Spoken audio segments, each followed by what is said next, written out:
સુરેન્દ્રનગરના વઢવાણ પાસે આવેલી સોસાયટીઓમાં વરસાદી પાણી ન ઓસરતા લોકો રોષે ભરાયા છે। વઢવાણ કોઠારિયા રોડ પર આવેલી સોસાયટી એકતા સોસાયટી સહિત અનેક સોસાયટીઓમાં વરસાદી પાણી ભરાયા છે। વરસાદ બંધ થયા બાદ પણ પાણી ન ઓસરતા લોકોને ઘર બહાર નીકળવામાં ભારે મુશ્કેલીનો સામનો કરવો પડી રહ્યો છે। સુરેન્દ્રનગર મનપાની પ્રી મોન્સૂન કામગીરી પાણીમાં ગઈ હોય તેવા દ્રશ્યો જોવા મળી રહ્યા છે। વરસાદના પાણીનો નિકાલ કરવા લોકોએ ઉગ્ર રજૂઆત કરી છે। मारा घर आंगण 1.5 वर्षथी पाणी भर्યું છે કોઈ કોઈનો નિકાલ થતો નથી।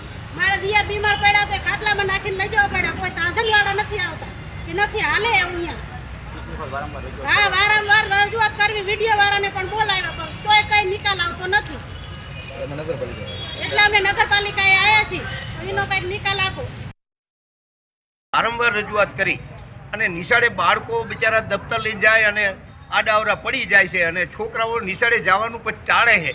તો આ અમારા સુરવેલનો બહુ જટિલ પ્રશ્ન છે। તો તાત્કાલિક અમારું જે પાણીનો ખાસ નિકાસ થાય અને રોડ થોડા ઊંચા આવે અને કમિશનર સાહેબને અમારી રજૂઆત છે કે અમારા સુરવેલ સોસાયટીની અંદર હવે પાણી જે નીચેનો જે ગાળો છે એ ઊંચો થાય અને એમાંથી પાણી નીકળી અને બહાર થઈ અને ભોગાવમાં જાય એવી ગટર વ્યવસ્થા અને રોડની સગવડતા કરી દે તો અમારે કોઈ મરણું થઈ ગયું હોય કે ચાહે કોઈ બીમાર હોય એને લઈ જવા લાવવામાં અમારે સરળતા રહે।